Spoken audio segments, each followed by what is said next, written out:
Boom! Welcome back to the Sloppy Horror Podcast. I am your host and your scary movie companion, Christian Ramey. Okay, boys and girls, I'm trying to contain the excitement. When I get the opportunity to talk about cheesy movies that I love, which maybe weren't so cheesy when they came out, but they're close to my heart. I know a lot of you people like these movies. I guess you would call them cult classics. That's what the people would talk about. I get excited. I start brewing. I start researching the topic as I always do.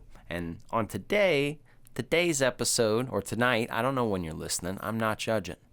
But regardless, the next, 57-something minutes are going to be talking about Phantasm.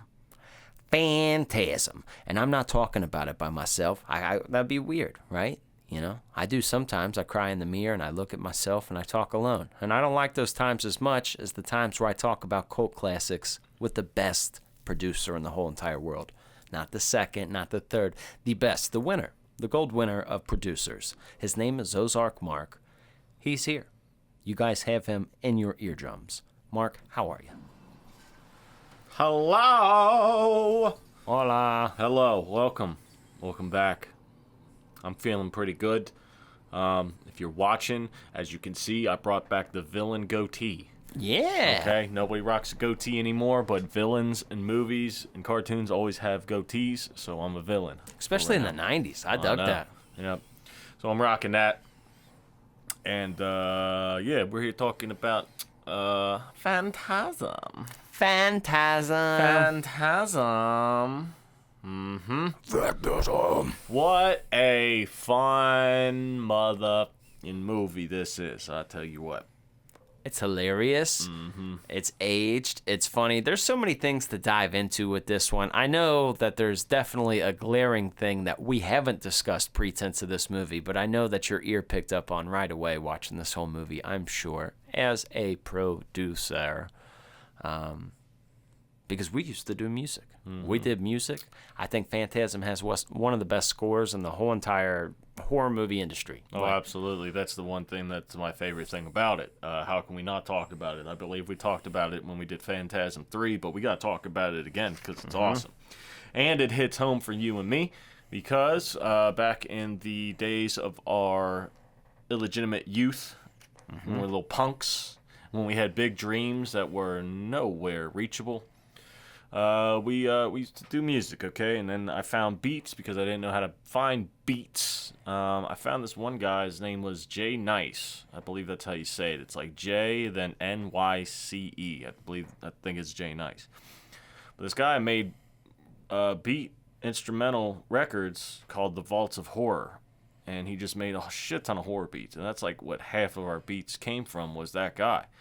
But he had two specific ones that we used that came from this score. From the hearse, the funeral scene, and then just the score throughout the movie. The funeral song is my favorite. Yeah, so that one's awesome. If you're an audio listener, you heard one beat at the beginning for the intro, and then at the end of the episode, I'm going to put in my favorite one, which is the score one. You know, you might recognize it from other beats too, but that one just goes hard as hell. It's just fucking awesome to listen to, so you'll hear the end of that at the end of this.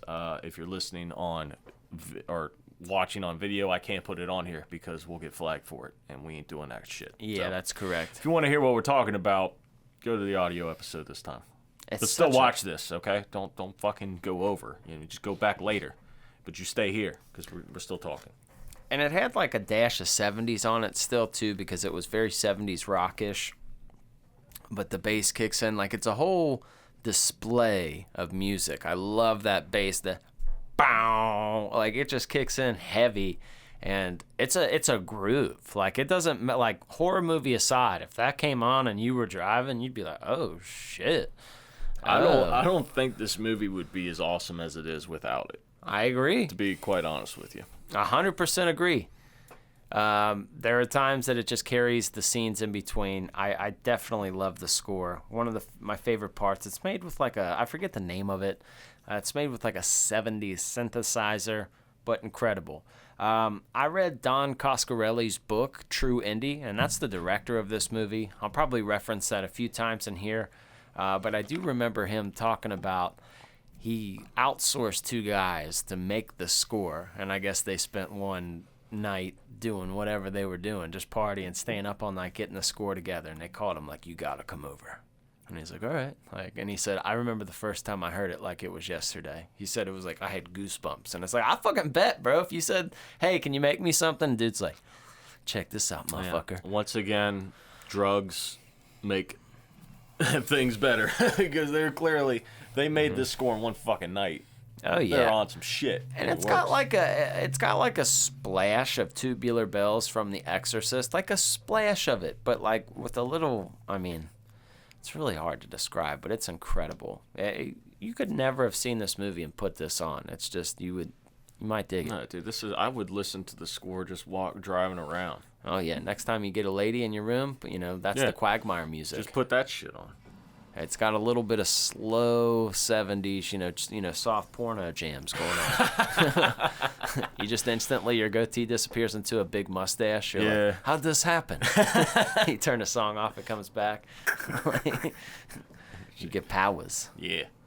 So, I know a lot of you probably, well, I'll say it like this, and this is, so I'm correct both ways. I know a lot of you have probably seen Phantasm, some of my older crowd, but I know there's probably a wide array of you who are maybe familiar with Phantasm. Maybe you've heard the title, maybe you've seen the tall man before.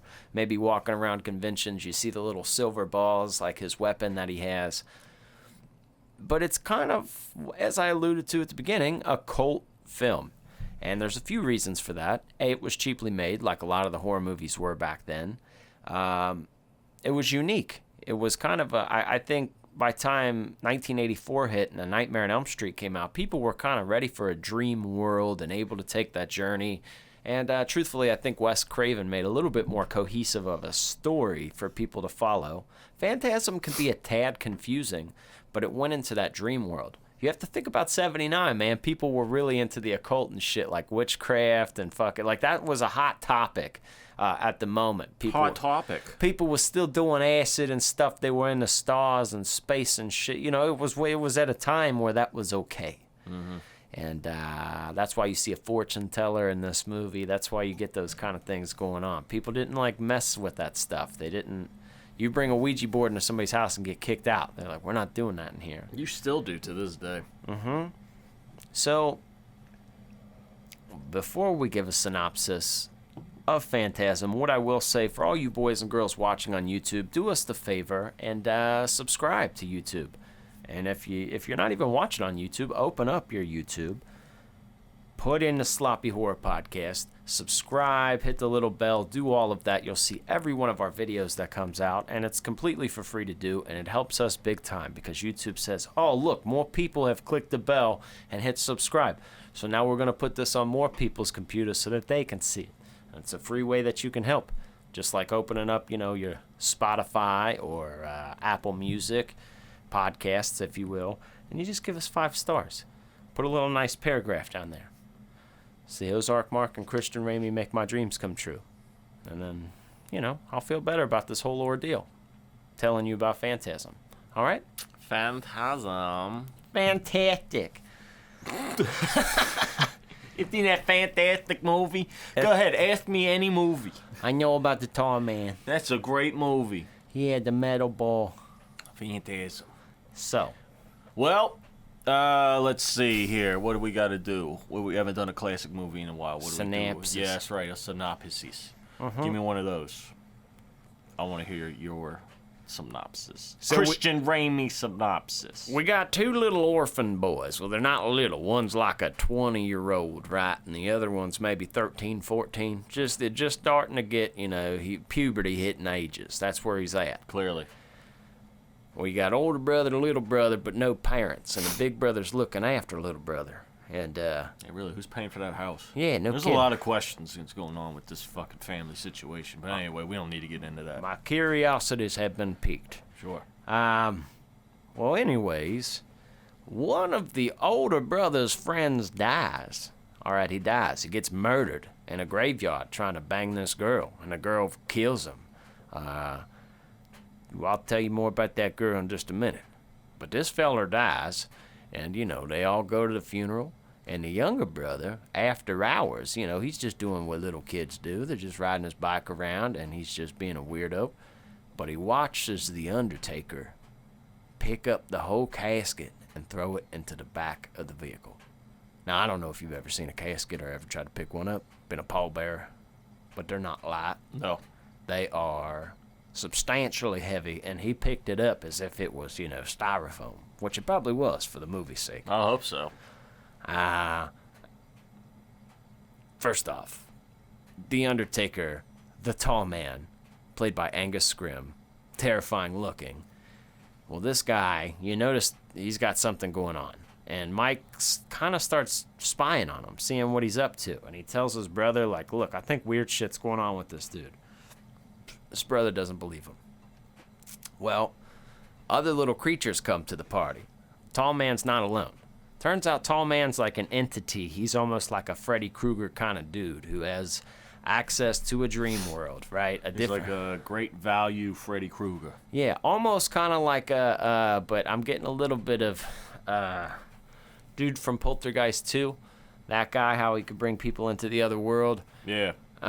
Getting those kind of vibes. Reverend Cain. Well, what the tall man does is he kills you, and he takes you to his spirit world where you become his slave. Like, first you become one of these little, like, sand people. You look like a dwarf from Star Wars, like one of the sand people, the Jawas. If you know Star Wars, you know exactly what I'm talking about, and they look exactly the same. Little brown robes, pointed hoods, And you become like an eternal slave for the tall man in this dream world. And he's got like a band of these people that he's collected. He's collected their souls. So, pretty wild premise, but acid was running prevalent back then. You have to understand. All right? Pink Floyd was dropping albums. All kinds of shit was going on. And these were the kind of movies coming out. But really, that's not the focus. All we need to know is that the tall man is magical. He's a magical person, like a Candyman, like a Freddy Krueger, like anybody that's Jeepers Creepers, anybody that's magical and not human. And he's fucking with these two boys. That's what you need to know. And he starts, running amok throughout the town. The brother's buddy Reggie, my favorite character of the movie, helps them out, the ice cream man. Did you like Reggie? I loved his hair. Oh, dude, Reggie's hair was the best. The simple fact that people did that, man. He had the Paul Heyman cut, dog. Yeah, like, the come nun on. on top with the ponytail. How would... I can't believe that was a style, dude. That's just something in history that just needs to be erased. Like, that to give up. I'm sorry. I would give up. Oh, I would too. I ain't gonna have no ponytail with nothing on top, But that's what kind of made him cool. He got a cool little ice cream truck, though, Yeah, he was jamming. He played fun jams. Yep. He was hilarious. Mm-hmm. And then you just get the 70s lingo all across the board with all of the characters. It just makes it funny. Oh, it's so funny. Some of the greatest lines ever are said in this movie. And my dream car is in this movie. Yes, the 1971 Pontiac Cuba. Dude, the Barracuda is my favorite car. Fucking pretty car. Oh my god. I like it later in the franchises. Later in the franchise, he updated because they built a Cuda Hemi. Mm-hmm. But in this particular one, it was just that 71, fucking regular Cuda. Yes. But the fucking Cuda Hemi was just something. Both of them are gorgeous cars, dude. Fucking Chrysler 426 engine in there, like. Yeah, I really wish I was a 20-year-old man in the early 70s just so I could have some cars like that. Hemispherical combustion chambers. They don't.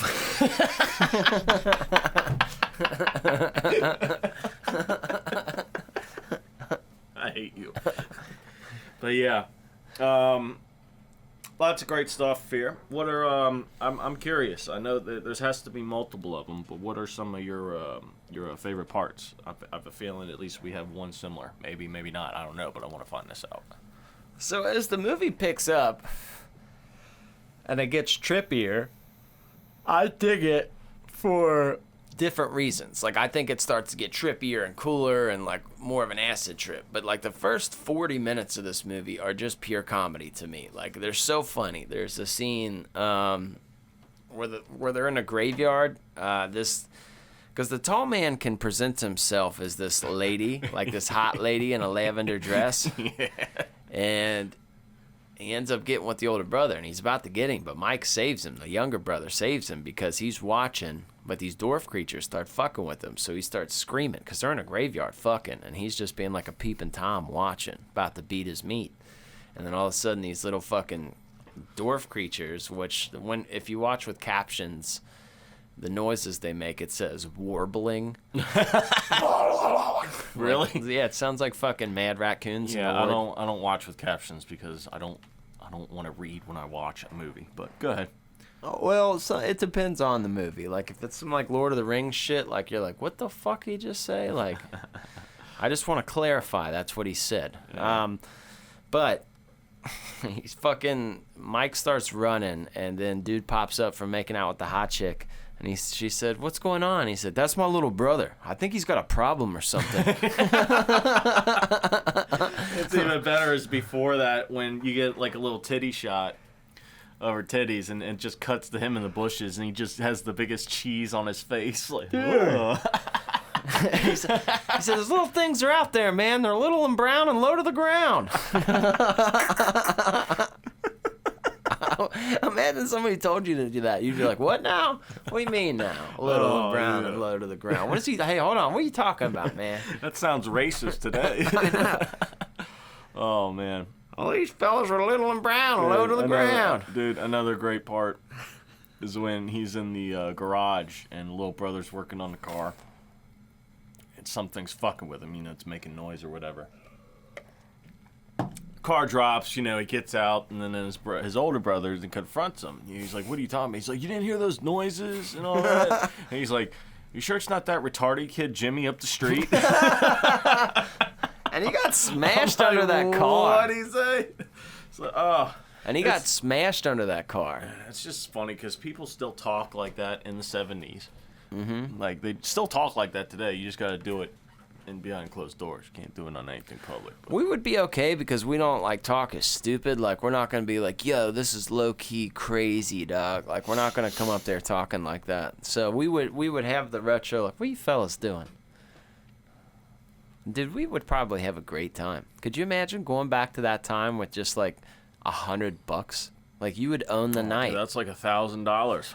Dude, picture going back in a time machine, buying one of those cars, and then just putting it in the garage. Oh, that's just gone like through my back to mind. 9. That's gone through my mind multiple times. That'd be one of the dumb activities I would do if I had a time machine. Is I would just travel back in time and I'd buy property with a garage, and I would just buy a shit ton of cars and just leave them sit there, and then fast forward in time.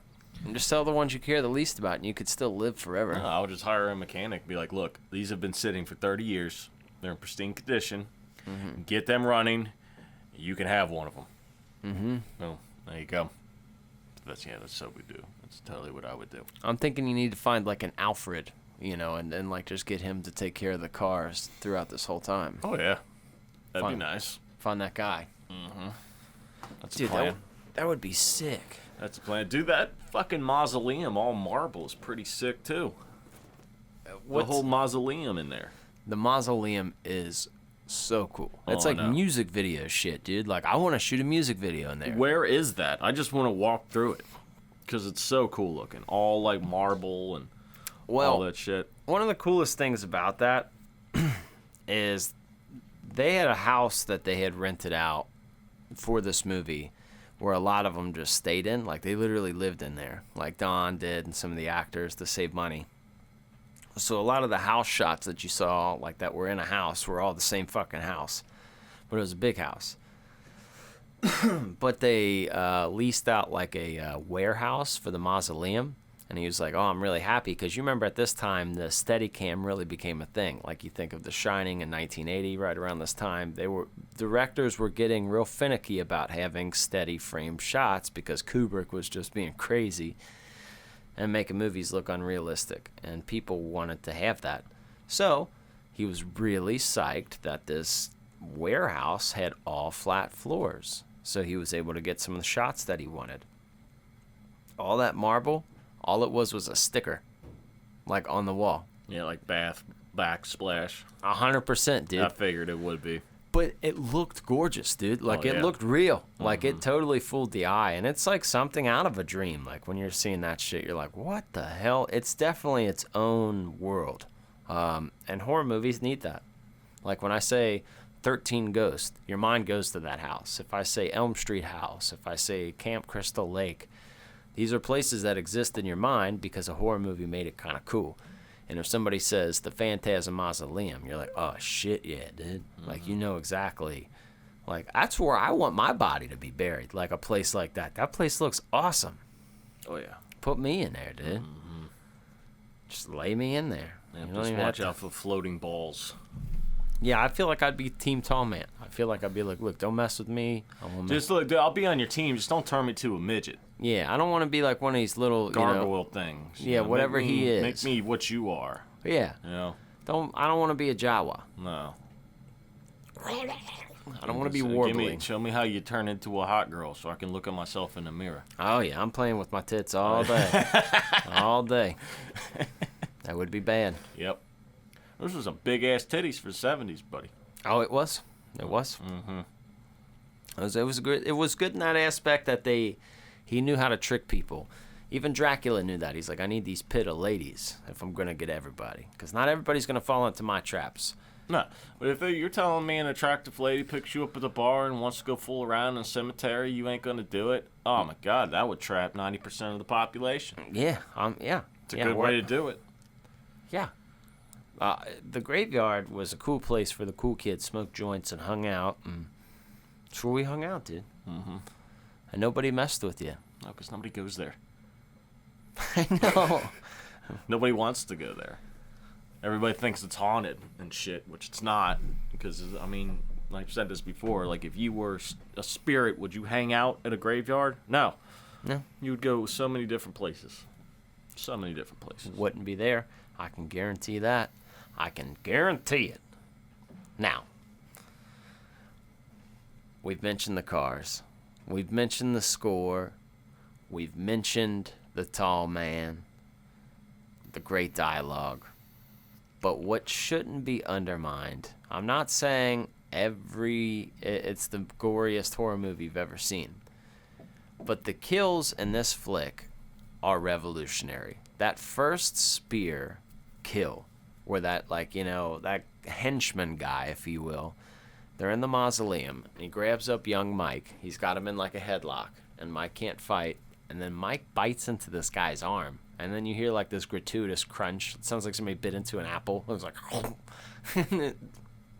he bit dude's hand, so he frees himself from the headlock, and the sphere that was thrown at Michael is now missing Michael, and it hits the henchman right in the forehead. And it's the first connection is hilarious because it's just like shh, and then it's just donk, and it's very still.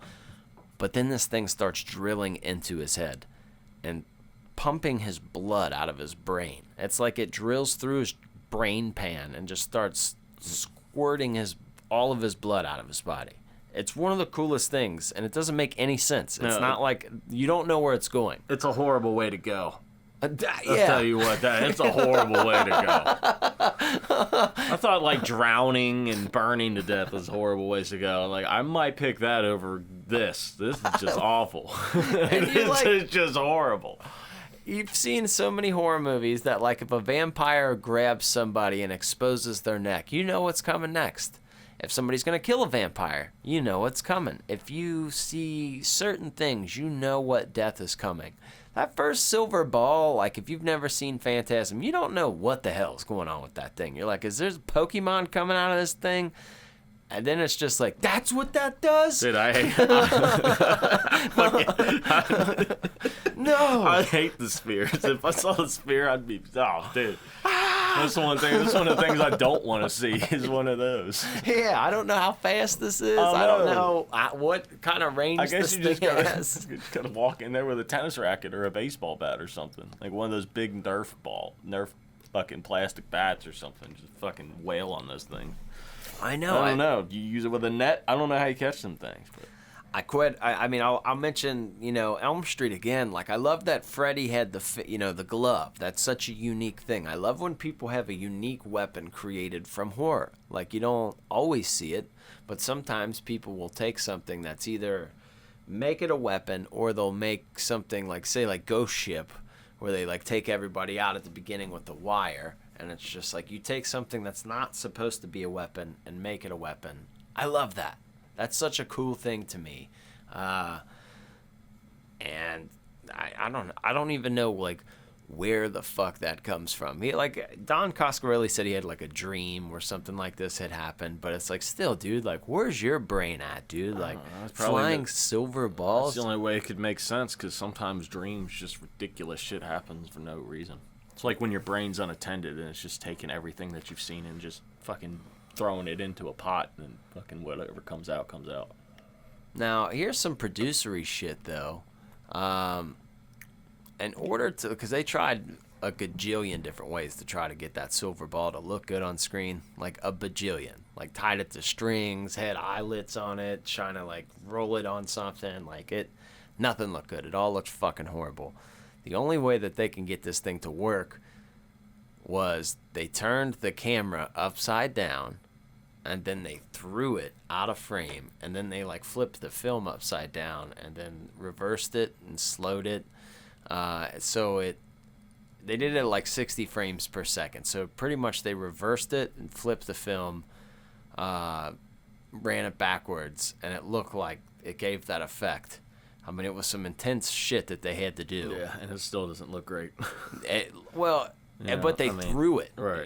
They threw it. So it definitely was unique looking. But for 1979, that's quite you got quite a task on your hands to make that happen in that time frame. If you look at this like a random like Tubi movie that you're just watching on Tubi, like what the fuck is this? Yeah, it's just gonna look like a weird old movie. But it's like if your friend, like put yourself in 1979 and your friend said like I made this, you'd be like, what the fuck is this, dude? People are gonna like this. Like this is crazy. So definitely. I think this is one of those movies that might not get all the credit and get all the roses, but there are many directors and many people who love this movie and like used it as insight for their project. So it's like a musical artist that might not get all the credit, but it inspired some of the bigger artists that do. It's kind of like that. It's a good backbone. Yeah, there's very uniqueness, but it definitely does not make a lot of sense. No. There's a lot of random shit. Now, what did you say your favorite part of this movie? Yeah, I mean, they were similar, like the graveyard first hookup scene and everything that transpires with that, and then the garage scene. Oh, garage scene, yeah. Where he says retarded kid Jimmy up the street. Dude, that shit was just fucking. I'm sorry, it just cracked me up. How about this kid's ingenuity? Like, he gets locked into his room. Oh, my God. And they shove the screwdriver in there, so I don't know how the hell that works, but whatever. I don't either. I've never seen that before. And whatever. But then he's, like, has a shotgun shell, so he thinks to, like, tape it to a hammer and put a thumbtack down it and just blow the door off. Like, that was the scariest part, is when he took this thumbtack and put it through the fucking bottom of the shotgun shell. You're like, dude, that thing is gonna blow up. Right. And then he just tapes it to the end of a hammer, so it's some kind of like fucking rocket hammer. Why didn't you just? It made no sense. Like, why are you blowing a hole? It's a wood door. You already got the hammer. I know. You can't just claw it. You can't just claw it. You can put a hole in a wood door with a hammer very easily. Dude, it just went like a couple whacks. like it fucking blew a hole in the door. It was so funny. And you just see his hand reaching out. It was like no other reason for like a hell yeah. No, it's just they're just like fucking around at this point with that. Bullet hammer, hell yeah. Yeah. That's a great idea. What? Fuck it, let's do it. We got the firecrackers or whatever to blow up the door. I'm never going to. It's like somebody showed up. Somebody showed up with a small explosive, and they're like, "We got to do something with this." Like, I feel like that's how that transpired. Let's blow up this damn door. All right. I thought that poster in Michael's room was sick. That big space poster, like it was this whole wall was like it was cool. It was like on another planet looking at Earth. Yeah. It was sick. Earth. Yeah. Earth. All right. Earth, motherfucker. This is the time where we take a short break. We bring you some kind of message, and then we come back. Hello. Sorry for the interruption. But did you know that Venus is the only planet in our solar system that spins clockwise? Did you also know that Sloppy Horror Podcast has a brand new line of merchandise out? New designs on hats, t-shirts, and even random office essentials like coffee mugs and magnets. All of these purchases not only help the show directly, it shows the world that you support the horror genre and promote small businesses. You can find the link for all the new designs in the descriptions of every episode, or underneath the YouTube videos themselves, or at sloppyshop.myspreadshop.com. We thank you for all of the support, and it means more than you know. Now, back to the show.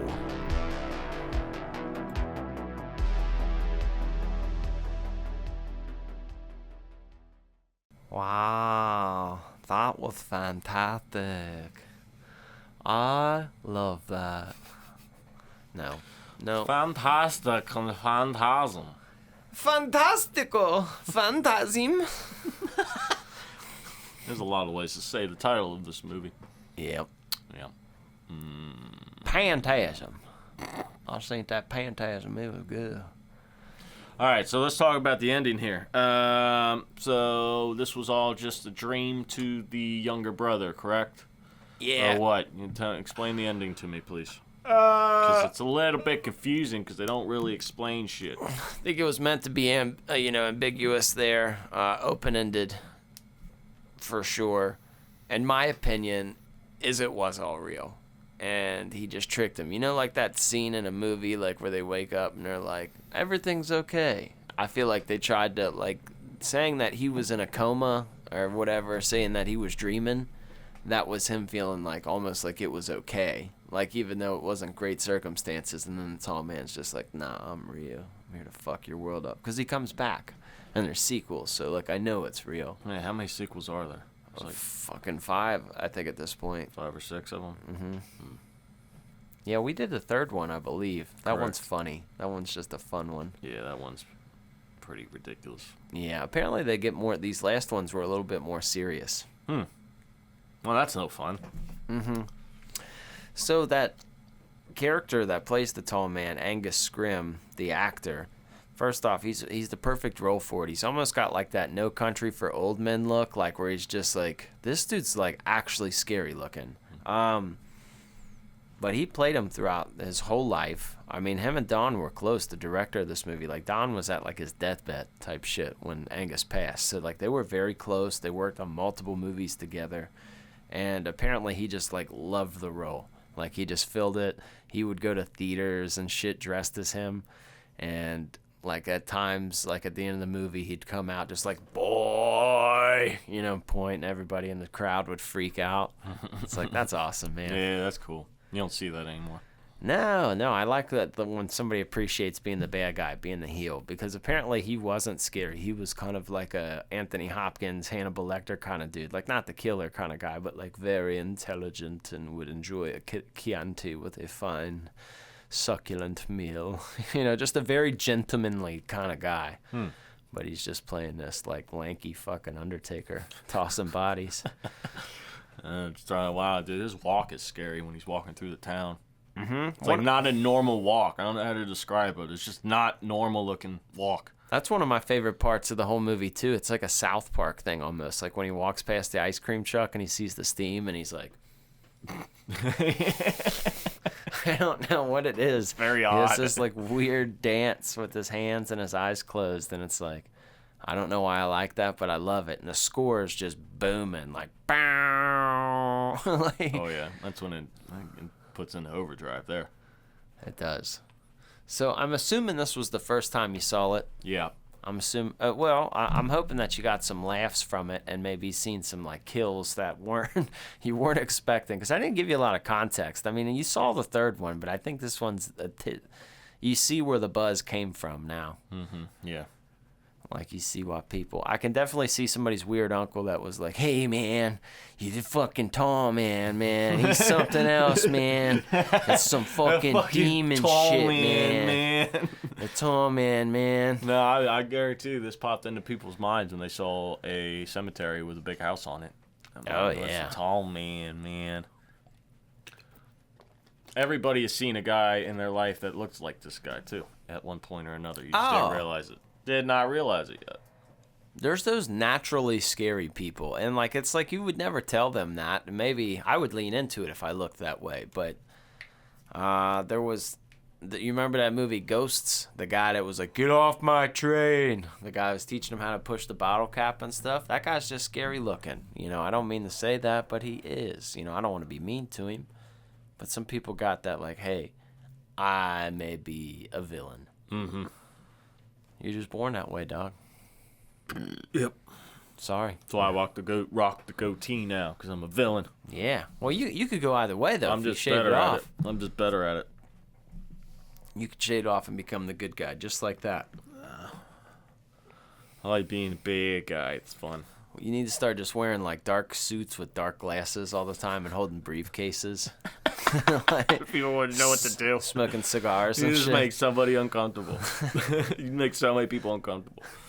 Like, what the fuck's this guy doing? Just a saying- black raincoat, a hat, glasses, Just a saying suitcase. weird one-liners. Hasta la vista, douchebags. And they're like, what the fuck is this guy?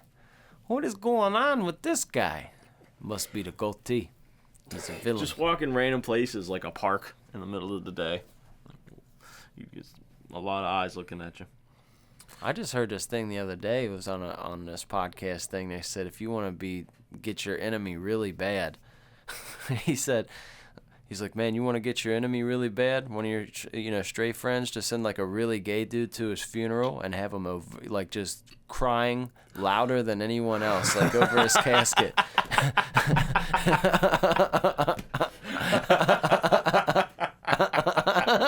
I laughed just like that too. And you're like, hey, yo, were you guys related? No. Oh, shit. What was going on with Mark? I know, that's the thing. It's like you're not there to defend yourself. Like, Yeah. Because you're dead. That's what everybody thinks. He said, this guy's fine. I don't mind that he's gay, but I don't know him. I didn't know this about him. Somebody paid this guy. I know, there's nothing you can do. I'm going back to God. being dead now. That's so funny. That's so funny. I know. Holy shit, that's good. That's a good idea. You could do that in many kind of ways, though. Like, you could have, like, just CIA people there. Like, just all So kinds many different kinds of things that are going there. some, like, creepy old, like, lady, like Amanda Kruger, like Freddie's mom, like, in the corner. Yeah, because there's always you've always been to the funeral, and there's always somebody you don't know, guaranteed. Like, that's like pointing out, like, who the fuck is that, and why are they here? Yeah. You know what I mean? Funerals. And there's always a person that wears jeans and a tucked-in shirt. There's always one That person drives there. me bananas. It's like, you don't have to, like, come crazy, but it's like, wedding and a funeral are 2 times, bro. You're not wearing fucking shorts. Like, unless it's, like, specifically requested. People that are like, what do you mean? I wear shorts every day. This isn't every day, motherfucker. This is a wedding. Fucking shorts, man. And it's coming up on short season, and I hate shorts. I like them. I hate shorts. Because it's to the point now where I can't find the right length either. Because I got long legs, all right? So they're either above the knee or below the knee. I like them right at the knee. It's hard to find them right at the knee, okay? And you can't wear jean shorts anymore unless you're a dad. I'm not a dad, so I can't wear jean shorts. So you got to find all the other material. Some's too tight, some's too wet. I hate it. You just gotta find. hate You're it. at that age now, though, where when you find a pair that you like, you're like, I'm getting 8 of these. Yeah. It's like, And these, I'm getting every color. that's what I tried to do. Yeah, I know these fit. That's what I did with T-shirts. I just found some T-shirts I like, and I got like almost every color. So, just plain shirts, like a cartoon. I wish I could just be like a cartoon character sometimes. Just wear the same fucking outfit. Just have like 12 of the same colored shirts, 12 of the same colored pants. You're just like a cartoon character. But Life that's could be so much that's- easier. That's frowned upon, apparently. Yeah. Or whatever. We're gonna bring togas back. Just wearing togas like Greek people. Robes. Robes would be cool. Yeah. I'm glad we're not like the tall man having to rock suits. Like, suits are cool and they have their place, but I'm glad that we're not in that gen where we have to, like, wear a shirt and tie every day. You know, I would definitely do it, but... Oh, that would be exhausting. Having to wear a suit every day. You know how uncomfortable a suit is? Mm-hmm. So uncomfortable. I hate them. Yeah, I can't... My balls have nowhere to go. I don't have enough money to buy a really nice suit. No. It's like, here's my $4,000 suit. Like, I bet you that is comfy. Yeah, and watch. You're gonna eat something and you're gonna ruin it. Dude, I'd be pissed. I know. That's why I don't wear that crap. That's why I don't spend money on expensive shit like that. And I don't care. I don't care if it's not impressive to anybody. I don't give a shit. I'm not spending that much on clothes. I'm not spending over $60 on shoes. Get over it. I don't care. I'm not paying $100 for some fucking shoes. That drives me nuts. The older I get, I'm always looking for a bargain. Like men's wear. I saw the prices of men's warehouse clothes. Like $60 for a pair of shorts. $60 for shorts. Yo, that's just the cheapest one I could find. What the fuck is this? Yep. What the fuck is this? We're going to have to start stealing. Nope. Just keep it at the Goodwills and secondhand stores, buddy. I do like those. You know what I mean? I get cool T-shirts from there. Oh, yeah. Don't care if they're hand-me-downs.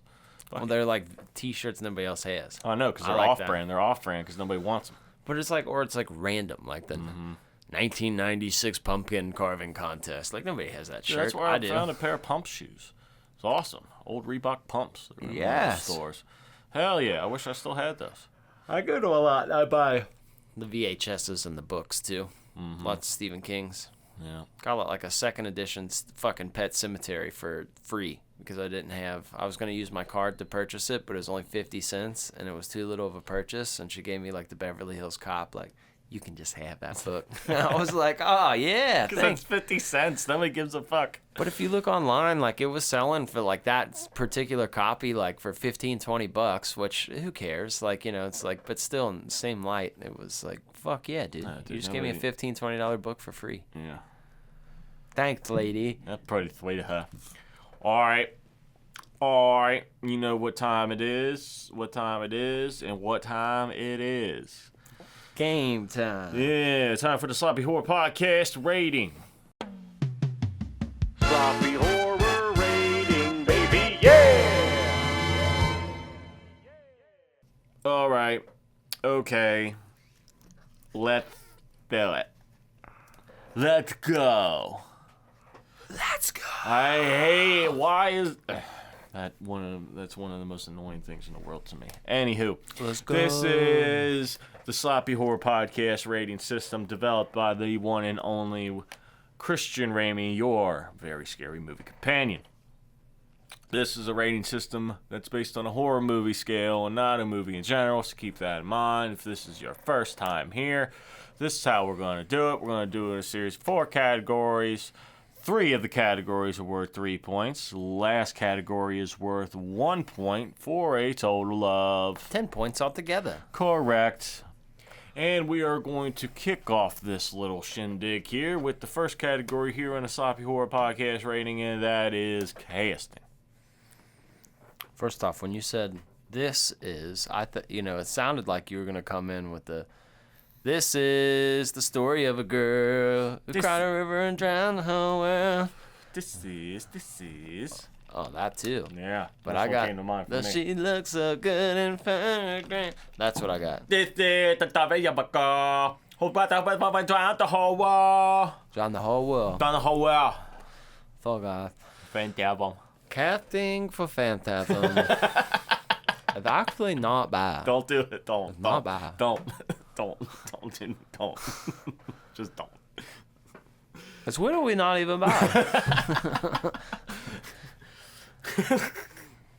Honestly, if we're truthfully talking about Phantasm casting, we have to be fair and give it a 1 point.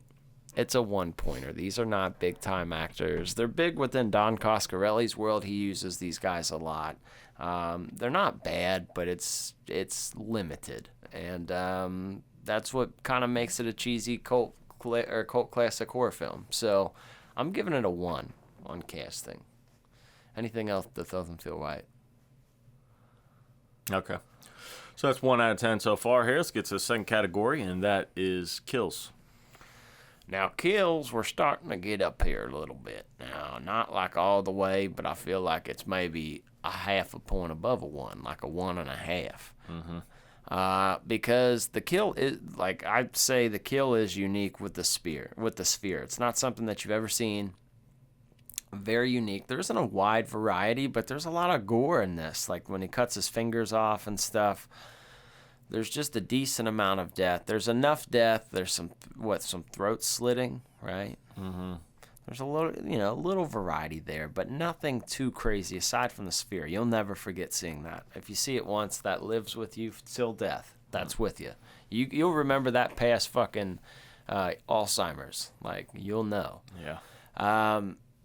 So it gives you enough. It's not 100% lacking. It's just not the craziest thing you've ever seen in the world. So it screams 1.5 to me. That's what I'm feeling. Okay. 2.5 out of 10. Let's get on to the third final 3-point category, and that is fear. Fear. Well, this movie is old, and I have to give it some diligence, because it's not currently as scary as I think it once was. But I also feel like this is sitting at a 1 because this did scare the shit out of some people. There are many people, older people, that are like, dude, I don't fuck with that movie. That movie scared the shit out of me. Tall Man still has a little allure to him. I imagine that there is an older crowd that you could watch this with, or maybe a really younger crowd where it could maybe unsettle them just because it's a scary movie. Just kind of like those people that are like, don't put on The Omen or The Exorcist near me. You're like, wow, movies have evolved. That's still the one for you? But I think there are those people out there still afraid of Tall Man. But I think most people are just going to enjoy it and think it's badass. So, I don't know, man. It's hard to give it anything above a 1. All right. That's very well said, well educated, very well response there. So that is 3.5 out of 10 so far here on the rating system, which we're going to get into the final 1-point category for half a point each. And that is rewatchability. Definitely rewatchable. I can't tell you really how many times I've watched this movie. I laugh every time I watch it. It's still very funny. I'm happy for the new world of like Tubi and Pluto and all these like random apps that have just low budget horror films on them, because I've had the ability to watch this a lot more. Obviously, when we were younger, you had to own it, you had to rent it, you had to see it, and those kind of ways. But now that I have access to watch it whenever I want, I have definitely watched it many a times, and it's still just as funny to me. I had no problems watching it again. What say you, Mark? Yeah, I mean, the low-budget horror films, if you've listened to this show, if you're a follower of the show, these are one of the most rewatchable films that there are in this world. They don't ask much. No, they're fun. Not to mention the score just makes you want to rewatch it, too, just because you want to hear it again. Obviously, if you look it up, and when this movie comes on, you'll love it. So it's another thing that makes it rewatchable. So there are many elements that make it rewatchable, which makes it rewatchable, which gives me my half a point, which makes it to a point. So that will bring it to a total of 4.5 out of 10 for Phantasm. Phantasm here on the Sloppy Horror Podcast, right back up in your ass. Oh, that's fantastic.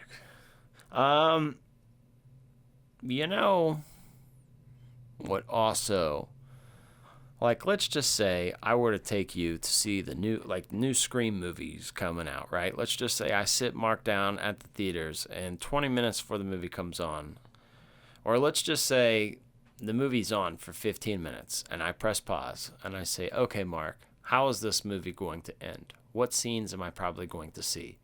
And I give you 3 different answers, 3 different ways to answer. I'm sure the movie is going to end in one of the 3 ways that you've mentioned. You're not even like a Scream fanatic, right? let's say I put on a superhero movie, a kid's movie, any kind of movie nowadays, I put it on. You get a couple minutes in, you have a pretty fair idea of which way the wind is blowing, how the movie's going to end, what's going to happen. Movies like these old cult classics, these random cheesy horror films, you have no idea when you press play and you've never seen them, you have no idea where it's going. Whatever you're thinking is going to happen, I can assure you, is not. Like, you're in somebody else's literal nightmare. You just can't predict movies like these old ones. And that's the reason that I enjoy them a lot. Like, even when I watch them after seeing a billion times, it's just like they just pace in a way that's different. They're talking about different shit. There's just whatever you think that is going to happen in the movie, whatever you've been taught about them, throw them out the door with old cheesy horror films. Like, you just, tropes and all, you still can't predict them. Now, dude, I don't care what movie's in the theaters. For the most part, if I sat you down, you would be like, this is what's going to happen. This girl's going to come in. She's going to find out it's going to be this dude, and then they're going to fucking be happily ever after, but maybe one of these people are going to die. Like, and you're going to be right. Like, so hard to do with these older flicks. And I think that excitement, man, like, we grew up watching Monday Night Raw. And like that, if you did not come back from getting your snacks and taking a piss when the commercial came back, there was no press and pause, bud. Like, unless you were filming it on tape, that was it. It was over at 10 p.m. or 11 when it was over. And it's the little Raw came up with the little WWF logo. That was it. Show's over. There's no like rewinding. There's no looking up highlights online. You saw it or you didn't see it. Yes or no, like that was it. And with some of these older things, there was just a way that we had to consume them that I just think is so different now. Everything's so predictable now. Everything is so, I don't know. You never knew where shit was going back then, in my opinion. It was just all over the place. And now it's different because we're old. It was all over the map. It was everywhere. You couldn't find left from right, up or down, north to south. You didn't know. You really didn't. East to west. East to west. Easter weekend. Hey. Easter weekend. Hey, Easter weekend. Hey. All right. Well, Phantasm has been officially put into the Sloppy Horror Catalog, which is very well deserving. What do you think is going to happen next? Episode. Next up, we are going to dedicate the movie to Ozark Mark, okay? Because Mark, he's been working real hard, doing stuff in his real life, okay? He's been doing stuff. So I find this next movie is going to be very appropriate for Mark. He'll like it a whole bunch because he's been dealing with a lot of this stuff. And maybe he'll talk like that one day. Maybe he'll just reach in the microphone and say, "Candy cane." Maybe he will. Maybe he will not. But these are adventures of the road. All right? We're talking about a movie called Joyride with the late Paul Walker. Paul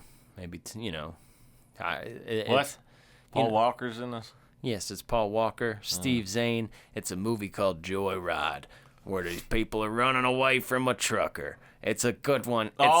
Shit, I remember this motherfucker. It's a fun movie. I remember this. I barely remember parts. I know what the movie is. I've not seen this in God knows how long. Yeah, it's a good one, dude. It's a flat out good one, and I don't care how people paint it. It's horror. It's horror, and it's kind of a real obviously it's Hollywood, so they spice it up a little bit, but it's something that, you could get some kind of road rage incident with a trucker, and a trucker could probably rattle your screws. I'm sure.